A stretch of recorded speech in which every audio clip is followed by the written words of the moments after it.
Hey guys, it's Charity and Omar. OXC, you're Really? so a lot of our friends and family have been asking us some questions about our relationship and our faith, and we kind of wanted to make this video to kind of address some of those questions that we've been getting asked. So some questions we've been getting asked are like, how long have we been together?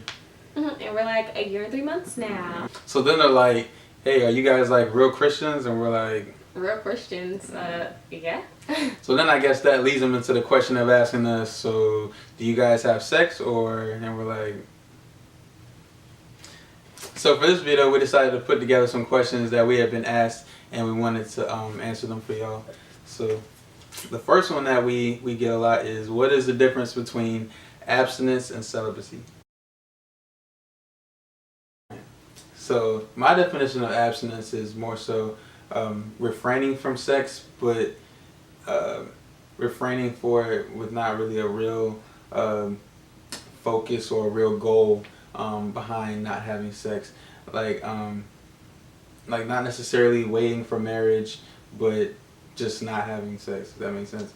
A lot of people have been brought up, not learning to not have sex, and a lot of people don't really get an actual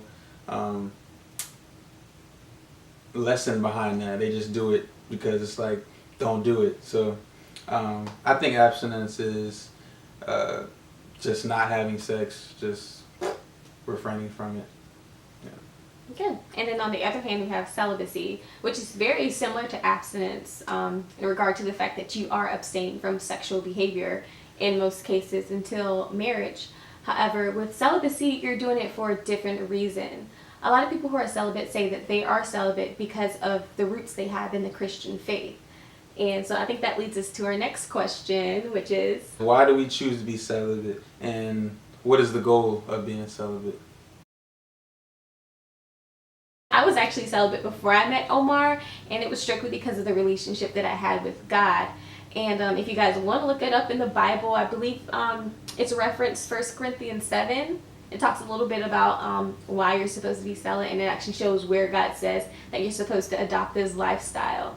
I think we also chose to be celibate because it just makes for a more authentic relationship. Okay, whenever we have fights, we don't have fights too much, but whenever we have fights or whatever, like, it's not just, okay, let's just solve this problem by just having sex. It's none of that. It's just literally like, okay, let's sit down and let's solve this problem. Let's use our words, so we're really focusing on building ourselves up spiritually and mentally, and then we'll worry about the physical aspect of our relationship later. So it's been working. Yeah, it actually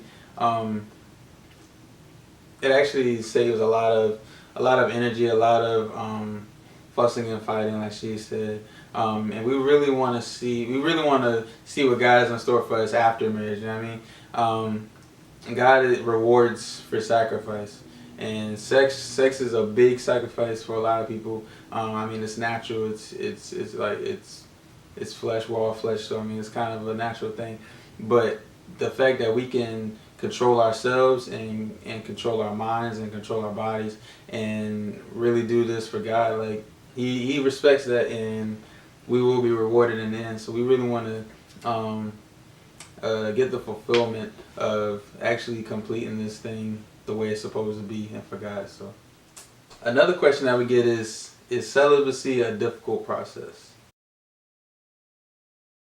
Celibacy is definitely a difficult thing, but I feel like, personally, after you've been doing it for a while, you really and after you've been like connecting with God and seeking His face so often, it's repetitive, and you don't even think about sexual sin or lusting in your heart.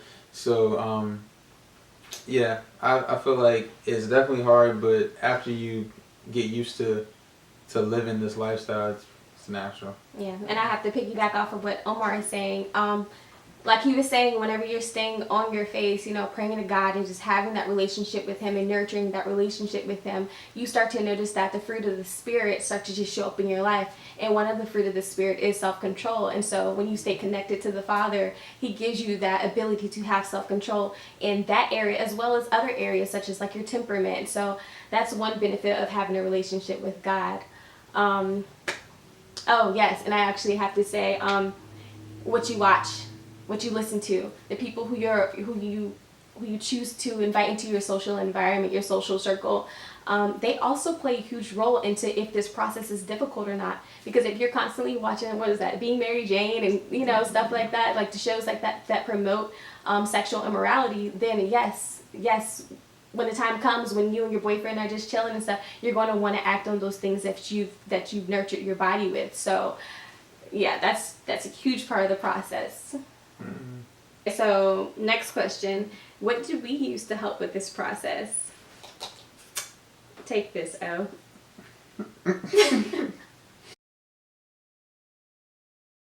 Charity and I, we actually read this book called The Weight. It's by Devon Franklin and Megan Good. I'm pretty sure if anybody, well, all y'all follow me, all y'all see me post about Devon Franklin. I love Devon Franklin. It's my favorite speaker. But it's a really good book. It goes in depth about waiting, faith, and it's so much more than just talking about sex and not having sex. It goes into the reality of waiting, the reality of relationships, the reality of being single. So it's literally a book for everybody. It's literally a book for married couples. Well, maybe not married couples. They're married then, but they can benefit from it. Right. Yeah. Relationships, situationships, single, all that good stuff. All that good stuff. I really would advise anyone who's looking to date or looking to advance in their dating life to definitely go into that book, because it really has laid a foundation for Charity and I in our relationship. So check that out.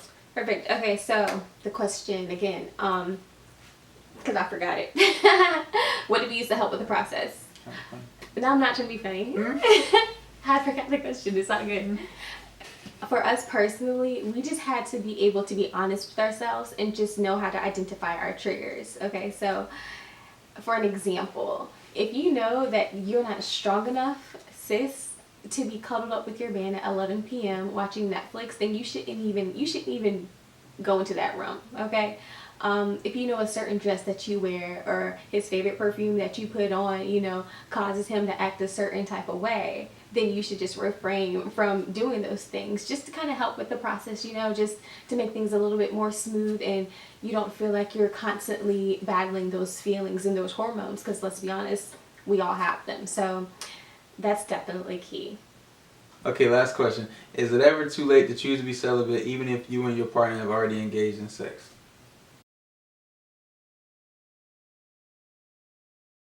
Okay, let's go. My answer is no. I think we both agreed on that one. It's a definite no, okay? Because there's always still room for growth in your relationship, okay?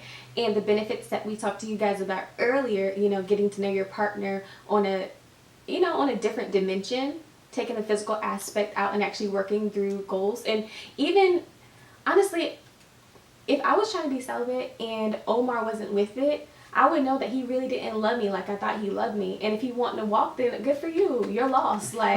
So no. If you feel like you want to be celibate and you want to take on this challenge and reap the rewards later, then for sure it's definitely not too late. And also, when you take sex off the table, it leaves you an opportunity to really see what you have in your partner. The honeymoon phase wears off. You know what I'm saying? So when that wears off and it's literally just you, your partner, and y'all's mind, like what are you gonna be able to do with that when sex isn't on the table anymore? And definitely when you get married, it's not gonna always be sex all the time. Like, you really gonna have to sit there and talk to this person sometimes. Like, that's gonna be your best friend and should be your best friend, and you're gonna want to talk to this person about certain things, and sex is not gonna always be the answer to everything. So right. Yeah. Was that number 5? Oh yeah, that was number 5. Yeah. All right, cool. Well, I hope you're able to answer your questions today. I know you guys, like Omar was saying, you know, a lot of people have been asking us these questions, so we just put it all out there. Okay, so for all y'all who are interested, you just got the answers that you wanted. If you guys have another question or whatever, feel free to leave it down below, and you know, we'll make another video and answer even more questions, because we're open books. We don't mind sharing. We just want to help you grow while we grow. So yeah, definitely leave your feedback. We love y'all. See y'all next time.